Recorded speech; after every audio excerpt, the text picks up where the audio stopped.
안녕하세요. 서울에 살고 있는 30대 초반 여성입니다. 저는 결혼해서 토끼 같은 자식들 낳고 사는 게 평생 꿈이었는데 그 꿈을 못 이루게 됐어요. 제가 얼마 전에 이혼을 하게 됐거든요. 다름이 아니라 기생충 같았던 시댁 식구들 인성을 세상에 널리 알리고 싶어서 이렇게 사연 보냅니다. 우선 제 소개 짧게 해드리자면 저는 나이 앞에 3자를 달고 있지만 최근에서야 대학을 졸업했습니다. 20살 때 남들처럼 대학교를 다니다가 집안 사정이 갑자기 어려워져서 그만뒀었거든요. 처음 1년은 정말 온 가족이 흩어져서 살 만큼 힘들고 배고팠습니다. 인생이 너무 안 풀린다 싶었는데 제가 투자 쪽으로 재능을 보이더라고요. 운 좋게도 남들보다 좀 이른 나이에 투자로 돈을 많이 벌었어요. 그 자본으로 현재는 제 사업체를 운영하고 있고 건물도 하나 가지고 있습니다. 돈을 많이 벌고 건물주라 해서 나태하게 일 안 하고 놀거나 하지는 않았어요. 세금 내는 것도 있고 오히려 젊었을 때 저는 더 많은 돈을 모으고 싶어 악착같이 공부도 하고 사업도 운영했습니다. 제가 바쁘게 시간을 쪼개가서 공부하고 일했던 가장 큰 이유 중 하나는요. 바로 좋은 엄마가 되기 위해서였어요. 결혼해서 아이를 낳는다면 제가 어릴 때보다 더 넉넉한 환경에서 아이를 키우고 싶었거든요. 그래서인지 저는 첫 대학 졸업 못한 게 두고두고 한으로 남더라고요. 그건 제 컴플렉스 같은 거였어요. 나중에 제 아이에게는 비슷한 상황 겪게 하고 싶지는 않아서 더 열심히 살았네요. 저는 늦은 나이지만 사업이 자리 잡히고 여유로워지자마자 대학에 입학했습니다. 일하면서 늦가기 대학생으로 대학 다니는 거 쉬운 일 아니었지만 잠까지 줄이며 다녔어요. 워낙 욕심이 많아서 모든 걸 성공하고 싶었습니다. 일도 공부도 결혼도 노력만 하면 다 성공하는 건 줄 알았어요. 하지만 아니더군요. 집이 하루아침에 망했던 것처럼 인생은 뜻대로만 되는 게 아니라는 걸 잠시 잊고 있었습니다. 저는 대학 졸업장은 얻었어도 결혼은 결국 실패했습니다. 그럼 왜 제가 이혼녀가 됐는지 지금부터 파렴치한 제 시댁과 남편 이야기 들려드릴게요. 남편이랑 결혼을 결정했을 때 저는 4학년이라 졸업을 1년 앞두고 있었어요. 남편은 평범한 회사원이었고 맞선을 보다가 만났어요.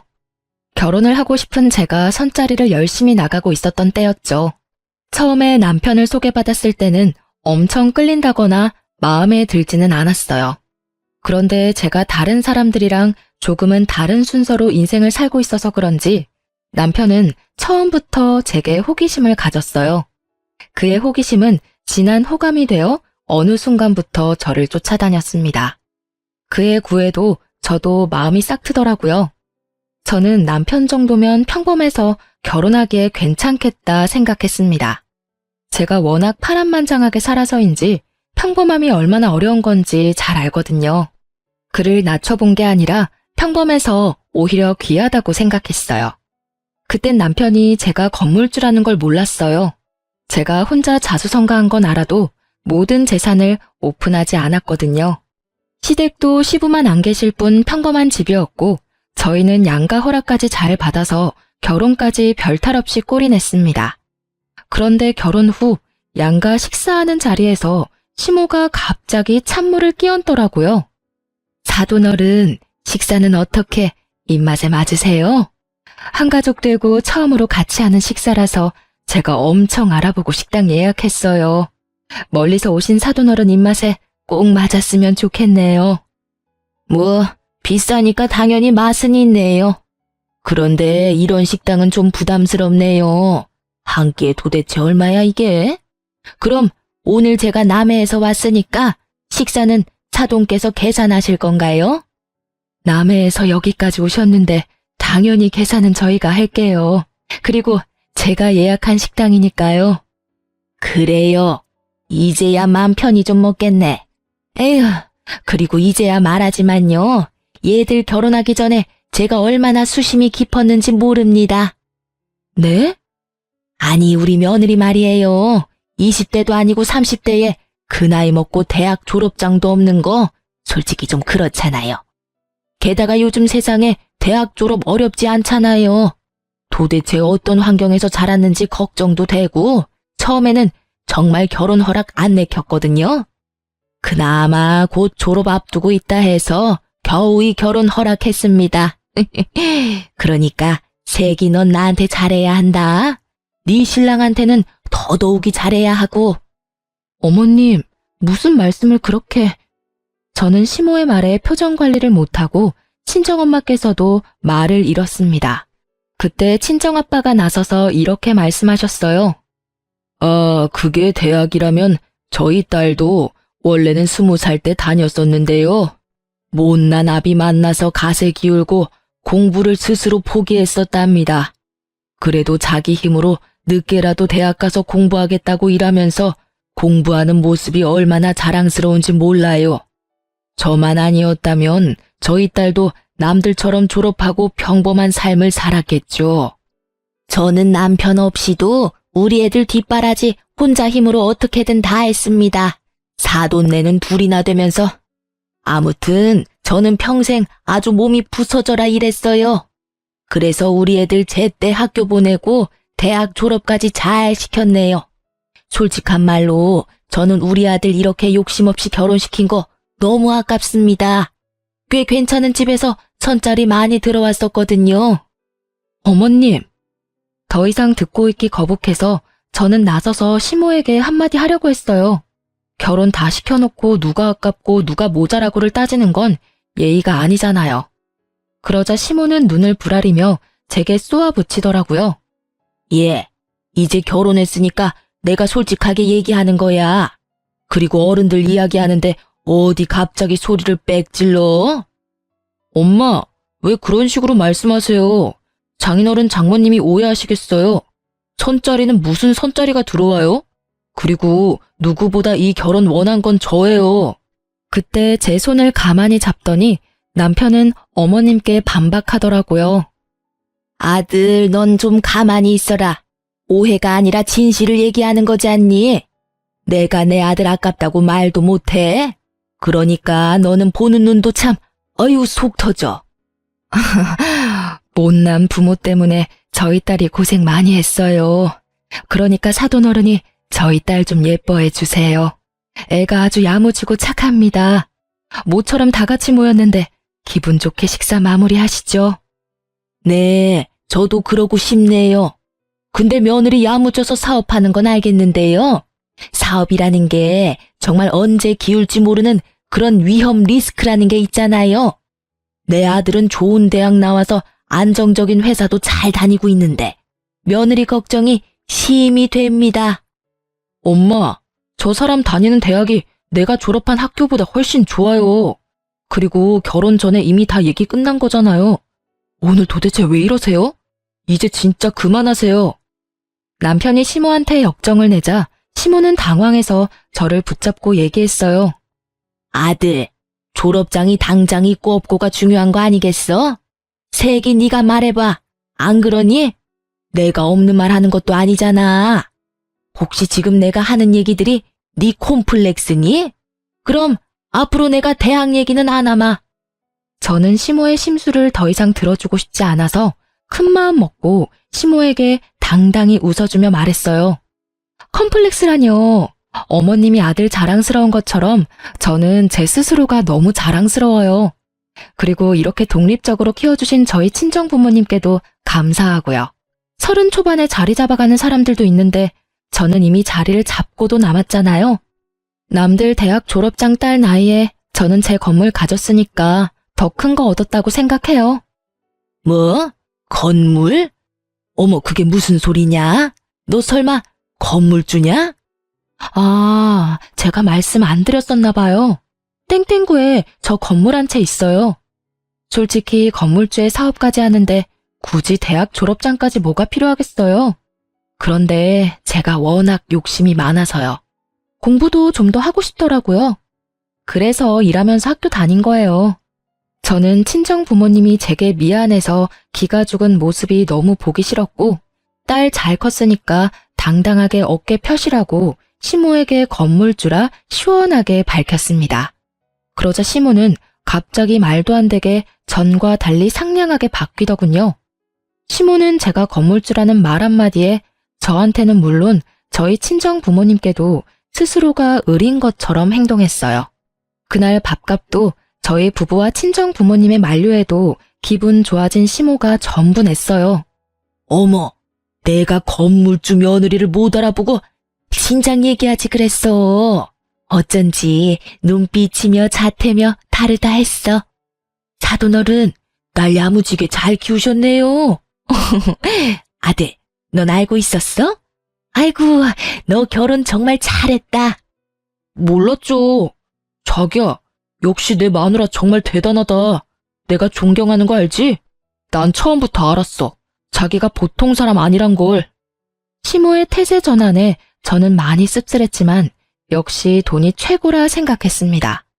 남편 역시 시모를 원망 섞인 눈빛으로 바라보다 제가 건물주라는 걸 밝히니 엄청 놀랐어요. 그리고 굉장히 기뻐하는 눈치였습니다. 친정 부모님은 빈정상할 법도 하신데 기분 나쁜 티도 안 내고 끝까지 식사 자리에서 젠틀함을 유지해 주셨어요.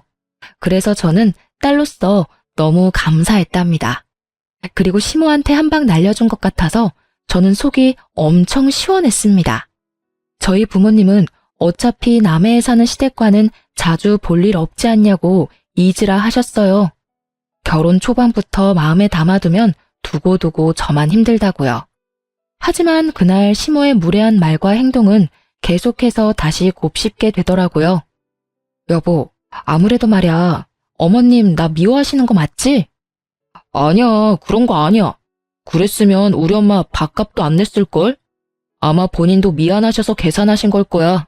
그러니까 여보, 오늘 일 너무 마음에 담아두지 마. 내가 엄마 대신 진짜 미안해.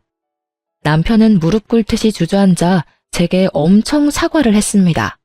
시모가 갑자기 왜 심술을 부린 건지 본인도 모르겠다면서요. 그리고 저희 부모님이랑 똑같은 말을 했어요. 명절 아니고서야 시모랑 자주 마주칠 일은 없을 테니까 제게 걱정 말라고 했죠. 여보, 내가 다 사과할게. 근데 앞으로는 명절 아니고서야 엄마랑 자주 마주칠 일 없을 거야. 그러니까 한 번만 용서해주라. 엄마가 워낙 힘들게 나랑 내 동생 키웠다 보니까 사람들 앞에서는 엄마도 모르게 내 자랑을 심하게 하셔. 나 뭐 그렇게 잘난 것도 아닌데 말이야. 진짜 웃기지? 잘난 거 쥐뿔도 없는 아들이지만 엄마한테는 엄청 자랑스러운 아들인가 봐. 당신 울어? 아, 갑자기 왜 울어? 지금 과거를 돌이켜보니 제 남편은 위기를 항상 동정심 유발로 넘어갔던 것 같네요. 그날도 저는 갑자기 남편이 보인 눈물에 엄청 당황했습니다. 아마 그 눈물도 진심이 아니었겠죠.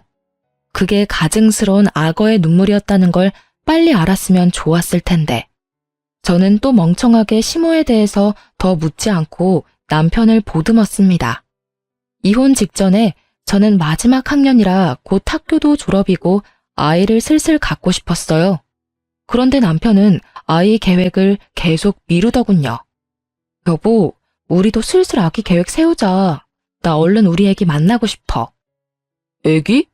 갑자기 웬 애기? 갑자기가 아니라 우리 나이도 있고 지금부터 준비해도 늦어. 에이, 뭐가 늦어. 난 아직은 안 가지고 싶은데. 왜? 아직은 난 아빠가 될 준비가 안 된 것 같아. 그리고 우리가 결혼한 지 얼마나 됐다고 벌써 애기 가지기 싫어. 신혼 좀 즐기자. 당신 결혼 전에는 내가 애 낳고 싶을 때 낳자며. 애기가 우리가 노력한다고 바로 찾아오는 것도 아니고 지금부터 만날 준비를 해야지. 그리고 어머님도 말씀 안 하시지만 얼마나 손주 기다리고 계시겠어? 에? 우리 엄마는 손주는 필요 없다던데. 그냥 우리 둘이 좋아서 결혼한 거니까 애 안 낳아도 오케이래. 애 낳는다 해도 엄마는 우리 보고 신혼 충분히 즐기라 했어. 남편의 말을 들으니 시모가 굉장히 의외였어요. 시모가 너무 고지식해서 아이 당장 낳으라고 재촉할 줄 알았는데 말이죠. 저는 그런 남편을 붙잡고 진지하게 말했습니다. 진짜 간절히 아이를 빨리 가지고 싶었거든요. 여보, 나 진짜 진지하게 아이 가지고 싶어. 알겠어. 그럼 일단 나도 뭐 긍정적으로 한번 생각해 볼게. 난 자기가 지금 뭐가 가장 걸리는지 궁금해. 자기가 애기들 싫어하는 것도 아니잖아. 나랑 어디 놀러 가면 나만큼이나 애기들 만나면 귀여워했잖아. 근데 자기 막상 우리 애기 낳자고 말하니까 계속 뒷걸음쳐서 무슨 이유에서 그러는지 궁금해. 뭐 나한테 말 못할 사정이라도 있는 거야? 남편은 입을 꾹 다물고 아무 말도 못하더라고요. 저는 진짜 남편이 아빠가 될 마음의 준비가 아직은 안 됐구나. 시간을 줘야겠다만 생각했어요. 알겠어. 당신 말하기 싫으면 말하지 마. 그 대신 나 올해는 못 기다려. 알았지? 남편은 대답 대신 고개를 끄덕였습니다. 그 뒤로 남편과 제가 막 싸운 건 아니지만 자연스럽게 관계가 좀 서먹해지더군요. 그런데 자주 안 마주칠 거라던 시모가 얼마 안 가 또 남해에서 서울에 왔어요. 그땐 시누이 손을 꼭 붙잡고 왔더라고요. 갑자기 저희 신혼집에 나타난 시모는 다짜고짜 한 달만 신세를 지자 하더군요. 그때부터 본격적으로 시작이었을 겁니다. 그들은 뻔뻔하게도 제게 대놓고 금전적인 요구를 하기 시작했어요. 남편은 물론 시모와 신우는 나중엔 자식들의 시커먼 속내를 숨길 마음도 없어 보였습니다. 우리 민경이가 이젠 서울에서 일하고 싶대. 갑자기 면접 일정이 수두룩하게 잡혔는데 이 넓은 서울에 당장 갈 곳이 있어야 말이야. 그래서 급하게 너희 집으로 왔다. 괜찮지? 서울에 갈 곳이 왜 없어요, 어머님. 호텔도 그렇고 단기로 몸만 와서 지낼 수 있게 잘 돼 있는 방들이 서울에 얼마나 많은데요. 아니 아가, 이렇게 낯선 서울에 따뜻한 오빠 집이 있는데 뭐하러 고생스럽게 해? 늙은 내가 마음이 안 편해서 그래. 부탁 좀 하자, 응? 새언니, 미안해요. 저 딱 한 달만 신세 질게요. 네? 신세는 무슨, 내 아들 집이기도 한데 신세 졌다고 표현할 필요까지는 없지. 그렇지 새아가? 으이그 걱정 마라. 난 일이 있어서 집 가봐야 해. 네 시누이만 한 달 잘 부탁한다. 그 정도는 가족끼리 해줄 수 있잖아. 여보, 나도 부탁할게.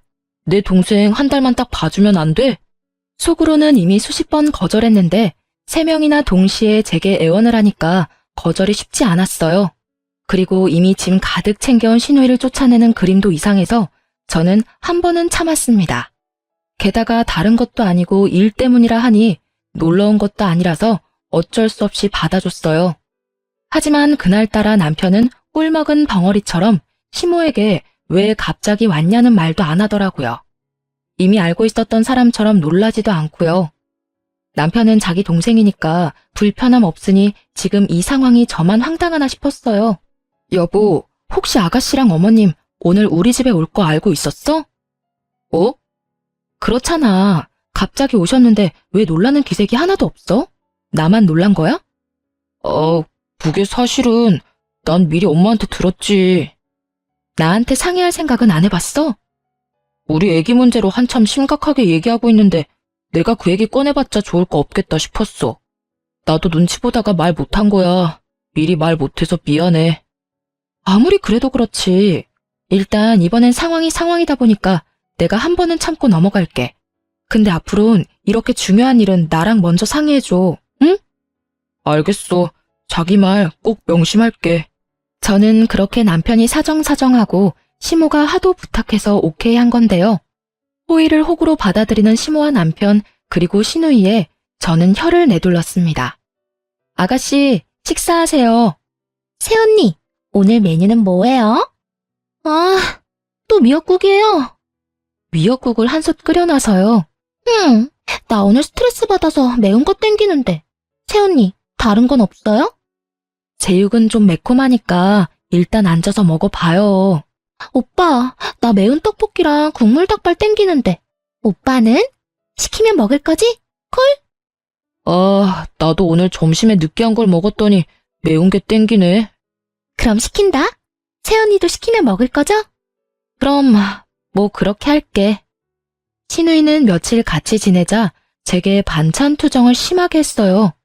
툭 하면 배달시켜 먹자면서 저희 남편을 꼬드기더군요.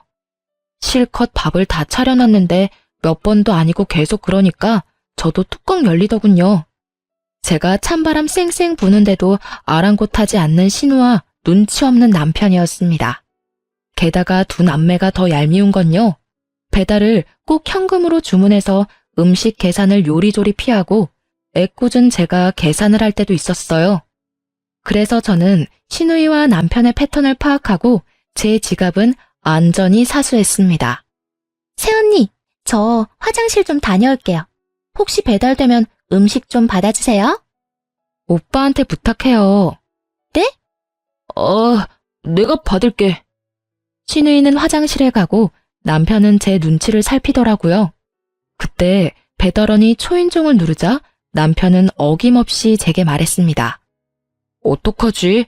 현금 계산으로 했는데 내가 현금이 없네. 자기 현금 있어? 카드로 해. 기사님 단말기 없는 것 같은데 자기 지갑에 현금 없어? 평소라면 저도 아무 생각 없이 현금을 줬을 텐데 그게 몇 번 반복되어서 저도 방어를 잘했답니다. 현금 없으면 입금을 해드려. 그래. 그럼 되겠네. 남편은 뭔가 불편한 얼굴로 배달 음식을 받았고 신우는 해맑게 화장실에서 뛰쳐나왔어요. 왔어? 와, 맛있겠다. 넌 배달 올 때마다 배가 아파? 뭐가? 돈 반띵해서 보내라. 뭐? 새언니가 계산한 거 아니야? 내가 계산했거든? 집밥 먹으면 되는데 굳이 배달을 시켜서 돈 쓰게 만들어. 오빠도 먹고 싶다고 했었잖아. 신우한테 괜히 화풀이하는 남편을 보고 속으로 좀 웃겼어요. 그동안 제 돈은 써도 아무렇지 않던 사람이 자기 돈 나가니 신우한테 성질을 내더라고요. 저는 그런 남편과 신우가 너무 괘씸해서 그다음부터는 아예 식사도 안 챙겼습니다. 새언니, 오늘 메뉴는 뭐예요? 김치볶음밥 간단하게 했어요. 우와, 맛있겠다. 냄새 엄청 좋아요. 네. 근데 양이 왜 이렇게 적어요? 제 것만 했으니까요. 뭐야, 여보, 내 밥은? 아, 당신이랑 아가씨는 요새 저녁마다 배달 음식 먹길래 나 먹을 것만 했어. 새언니, 매일 물어보다가 오늘은 물어보지도 않고 나도 오늘은 집밥 땡겼거든요. 어이, 진짜야? 어쩔 수 없지. 대충 있는 걸로라도 먹을게. 내가 차려 먹으라고? 난 김치볶음밥 먹어야 하는데. 알았어, 먹어. 근데 김치볶음밥 1인분보다 많아 보이는데. 새언니, 저랑 좀 나눠 먹으면 안 돼요? 아가씨, 제가 점심을 조금 먹어서 지금 배가 엄청 고파요. 오빠랑 같이 요리해서 먹어요. 아참, 여보, 밥 없으니까 새로 해서 먹어야 해.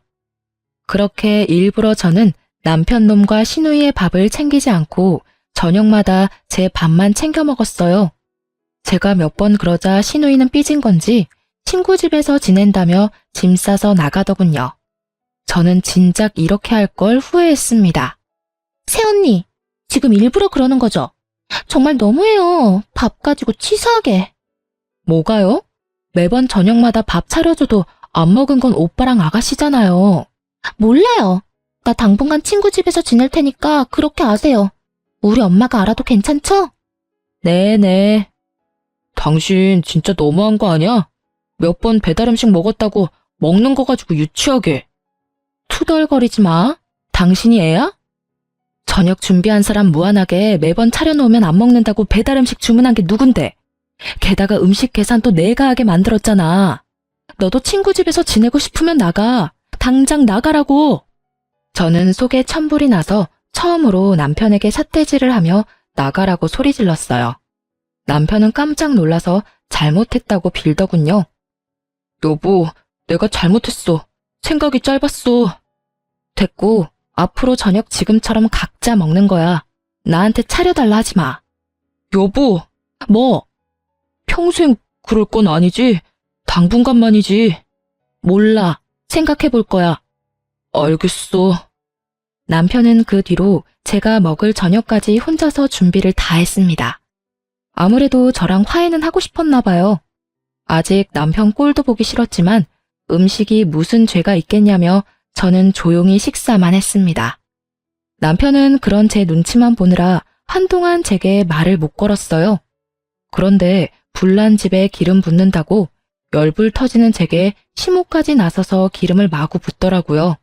시모에게 어느 날 전화가 와서 저는 시누이 쫓아냈다고 한마디 할 줄 알았어요. 그런데 아직 그건 모르는지 다른 내용의 전화였습니다. 아가, 내가 긴히 할 말이 있는데. 네, 어머니 말씀하세요. 이게 참 전화로 할 얘기는 아니지만 내가 남해에 있으니까 이렇게 전화로 얘기하는 점 이해해다오.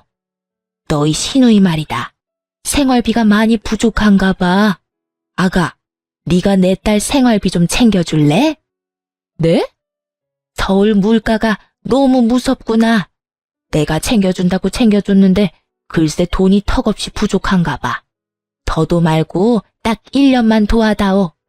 걔가 서울에서 자리 잡을 때까지만이야. 응? 너 주머니 넉넉한데 이럴 때 시댁도 돕고 하면 좋잖니? 싫어요, 어머님. 제가 아가씨한테 집도 제공했는데 생활비까지 대주라고요? 그리고 아가씨가 배달 음식 엄청 좋아해요. 매 끼니 배달 주문하니까 당연히 생활비가 모자라죠. 뭐? 싫다고? 네, 너 아무리 네가 돈 많아도 그렇지 어떻게 그렇게 딱 잘라서 냉정하게 이 시애미한테 거절을 하냐? 너 친정 동생이었어도 네가 그렇게 했을까? 시댁 식구는 식구도 아니냐? 아니요. 저는 친정동생이었으면 더 심하게 거절하고 아가씨 혼냈을 거예요. 부모 도움 없이, 언니 도움 없이 네 앞가림 네가 알아서 하라고요. 말 다 했냐? 어머님, 저 일하는 중이라서 일단 전화 먼저 끊을게요. 돈이 진짜 필요하면 남편한테 물어보세요. 그렇게 저는 억지 부리는 시모의 전화를 끊어버렸습니다. 일이 끝나고 집에 돌아가자 남편이 엄청 노려보더군요. 나랑 내 동생한테는 그럴 수 있지만 엄마한테까지 너무한 거 아니야? 내가 뭘? 엄마 말씀하시는데 그냥 끊어버렸다며. 이미 얘기 다 끝났는데 어머님은 계속 똑같은 말씀하시고 난 미팅 가야 하니까 끊었지. 친정 부모님이었어도 그랬을까? 아, 자기랑 어머님 진짜 웃긴다. 왜 계속 친정이랑 시댁을 비교해? 생활비 보태주는 거 당신한테는 전혀 어렵지 않은 일이잖아. 근데 생각도 안 해보고 자르냔 말이야. 입장 바꿔서 생각해봐. 그 말 입 밖으로 꺼내기까지 우리 엄마가 얼마나 고민하셨겠어? 어른 무한하게 정말. 그렇게 애틋하면 생활비 당신이 챙겨주면 되겠네. 왜 나한테 난리야? 아, 그러지 말고 당신이 좀 도와주라. 아, 내가 차용증 쓰고 빌려줄 수는 있어. 근데 조건 없이 보태주지는 못하겠다. 뭐? 차용증? 당신 말 다 했어? 제가 돈 문제에 선을 단호하게 긋자 남편은 제게 너무 서운하다고 울었어요. 내가 아가씨 뭘 믿고 돈을 빌려주겠어. 아가씨 지금 일을 구하긴 했대? 당신 정말 사람 서운하게 한다. 당신 울어? 지금 이 상황에 눈물이 나와? 당신 말야, 모든 걸 눈물로 해결하려 하지 마. 왜 자기 다 큰 동생 용돈을 나한테 달라고 해? 나 시댁 뒷바라지 하려고 결혼한 거 아니고 우리 둘 부부로 새로운 삶 꾸리고 싶어서 결혼한 거야. 근데 왜 자꾸 나 결혼한 거 후회하게 만드니? 제발 이러지 말자. 나야말로 당신이랑 결혼한 거 제발 후회하게 만들지 말아줘. 당신 돈 많아서 내가 얼마나 안심했는데. 건물도 있고 사업도 잘 되는데 아니 이런 것 좀 쉽게 도와줄 수 있는 거 아니야? 나는 시댁 위해서가 아니라 내 애 낳아서 잘 키우려고 열심히 일하는 거야. 나 시댁이랑 당신 전용 ATM기 아니라고. 돈 달라는 말이 당신이랑 어머님한테는 뭐가 그렇게 쉽니? 우리 엄마 아버지도 나한테 용돈 안 받으셔. 그리고 당신도 멀쩡히 일하고 있잖아. 왜 당신이 동생 생활비 보태줄 생각 안 해? 제가 절대 돈 줄 수 없다고 단호하게 못 박자 남편은 갑자기 무릎을 꿇더라고요. 그러지 말고 딱 1년만 도와줘. 여보, 제발 부탁이야.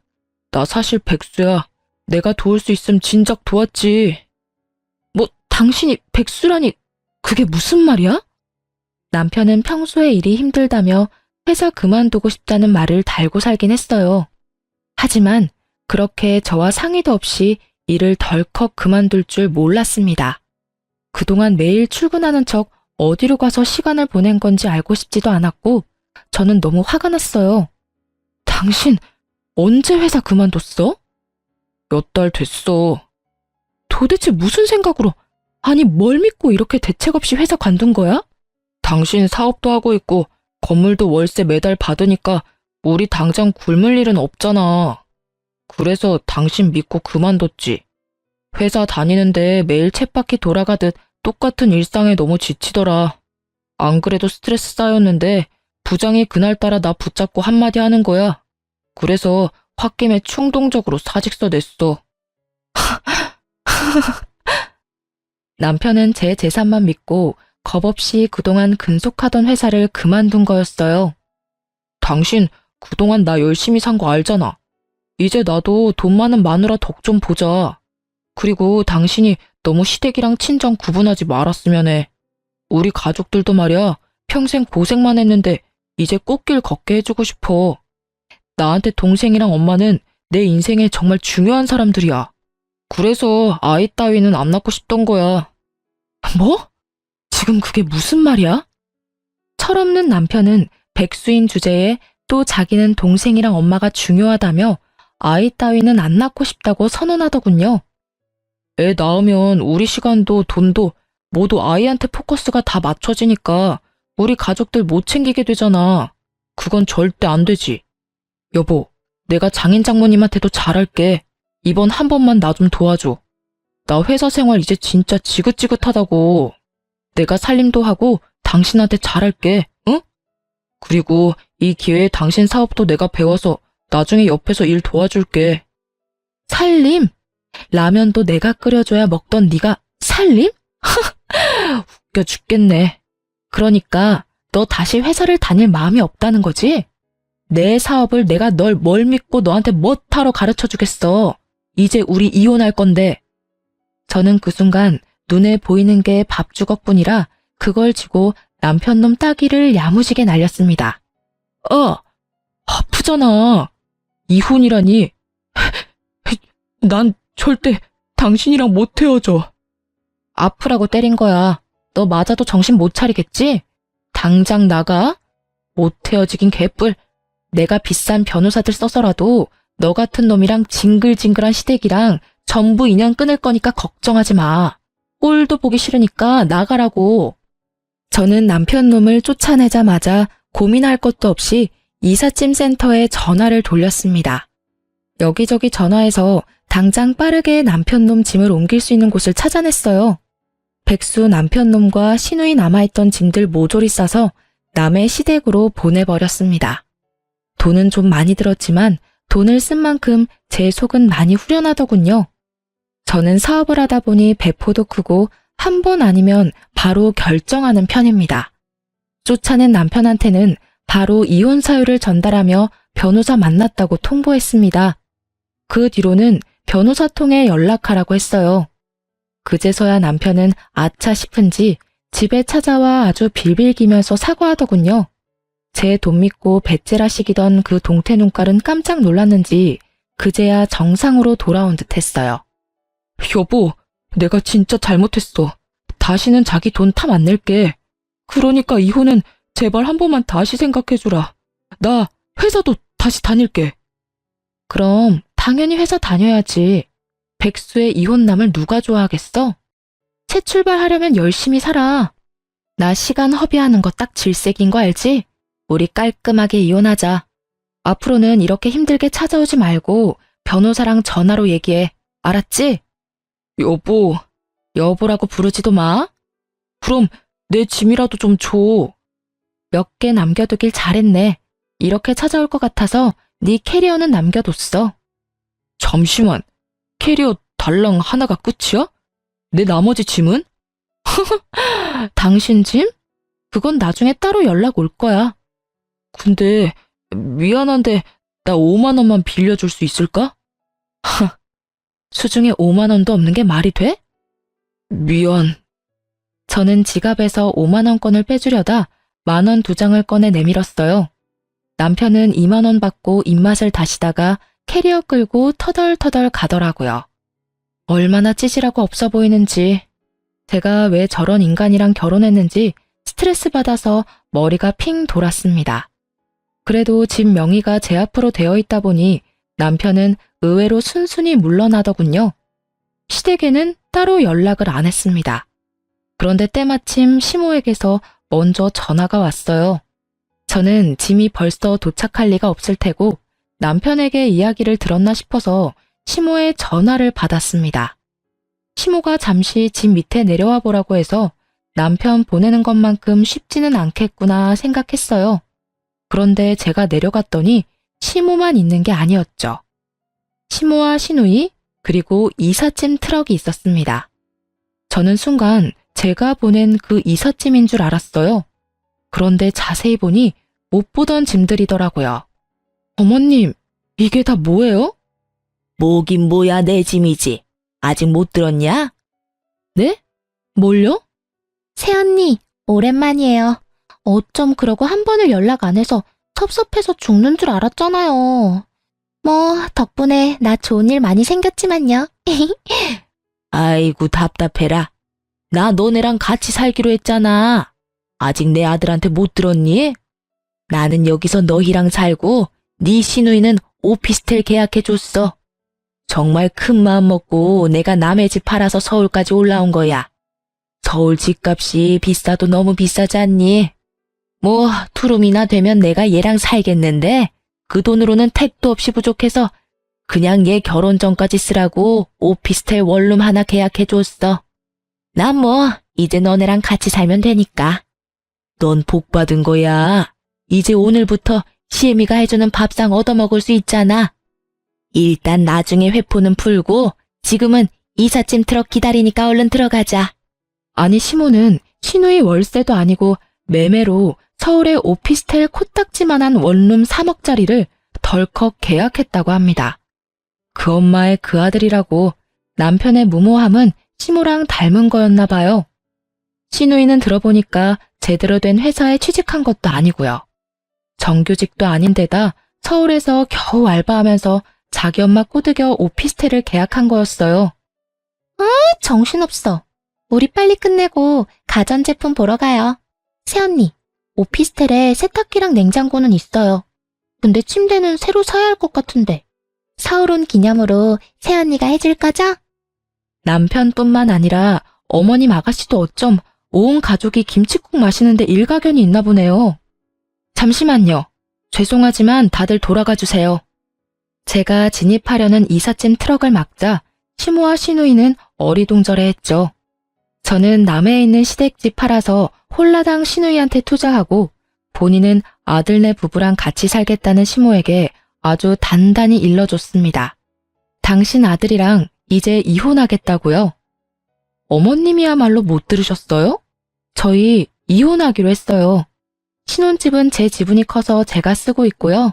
그러니까 돌아가 주세요. 뭐? 이혼이라니? 그게 무슨 말도 안 되는... 미리미리 연락하시면 좋잖아요. 어쩌시려고 이렇게 무모하세요? 이혼은 무슨 내 허락 없이 절대 안 돼. 어머님 허락이 왜 필요해요? 결혼은 허락받았으면서 이혼은 허락 없이 하겠다? 정말 너 웃기구나. 어머님이 더 웃겨요. 어떻게 며느리랑 상의도 없이 얹혀 살 생각부터 하세요? 시끄럽다. 아니 당장 나보고 이 많은 짐을 들고 어디를 가란 말이야. 너 귀가 먹었냐? 나 남의 집은 팔았다니까. 내 아들 어딨냐? 내 아들 불러와. 어머님, 저 귀 안 먹었어요. 어머님이야말로 방금 못 들으셨어요? 저희 이혼한다고요. 어머님 아들 여기 없어요. 말도 없이 회사 관둬서 제가 쫓아냈습니다. 오피스텔 원룸 구했다면서요. 거기로 가시면 되겠네요. 그리고 아가씨 지금 나이가 몇 살인데 알바가 아니라 일을 구해요. 좁아터진 원룸 오피스텔에서 어머님이랑 오빠랑 셋이 어떻게 살려고요? 새언니, 그게 무슨 말이에요? 나 혼자 살 오피스텔이라고요. 절대 안 돼. 엄마 여기 눌러붙어. 이삿짐 센터는 곤란한 얼굴로 어떻게 하냐고 묻고 저는 나 몰라라 했어요. 정말 제 일이 아니니까요.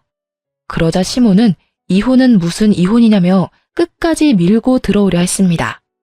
이 몹쓸 거사 책임져라. 내 인생 책임지란 말이다. 너만 믿고 내가 남의 집을 팔았어? 제가 어머님한테 집 팔라고 부추겼나요? 아가씨가 보나마나 그랬겠죠.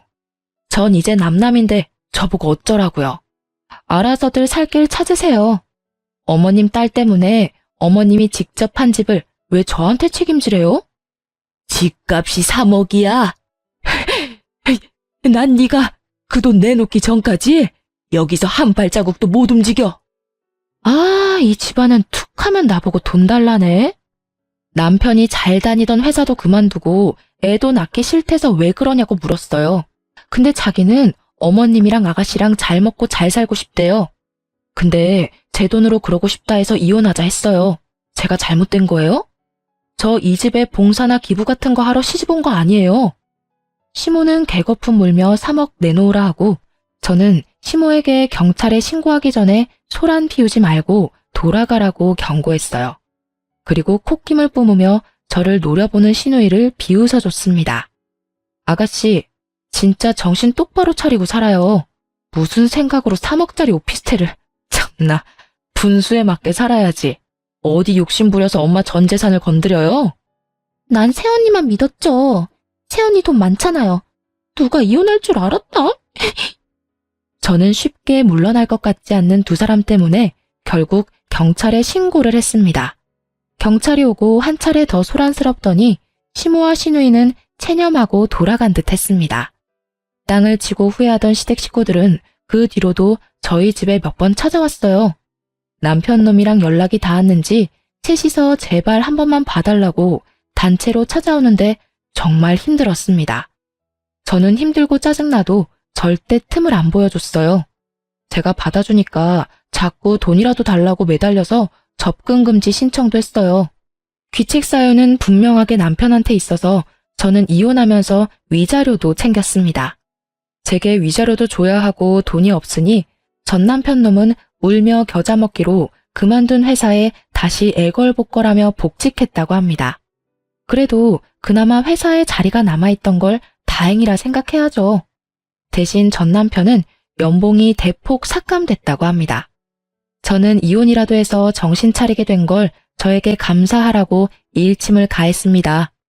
비좁은 원룸에서 전 남편과 시댁 식구들 셋이 같이 생활하면서 부디 돈의 소중함을 좀 깨닫기를 바랄 뿐이에요. 저는 돈 많은 거 애초에 계속 숨길 걸 그랬나 잠시 후회한 적도 있어요. 하지만 지금은 처음부터 재산을 공개하길 잘했다 생각합니다. 나중에 제 아이 낳고 똑같이 그런 일들이 생겼으면 저는 아무래도 아이 때문에 어쩔 수 없이 전 남편과 시댁한테 끌려다녔을 것 같거든요. 아무리 결혼했다지만 며느리는 남입니다. 남의 돈 함부로 욕심내고 탐내다가는 제 전 시댁 식구들처럼 큰 코 다쳐요. 더 이상 제 주변에는 그런 어리석은 시댁과 남편감 없기를 바라네요. 그럼 여러분, 제 긴 사연 함께 들어주시고 환해주셔서 너무 감사합니다. 앞으로 남은 인생 사람 경계하며 돈 조심하면서 열심히 살겠습니다.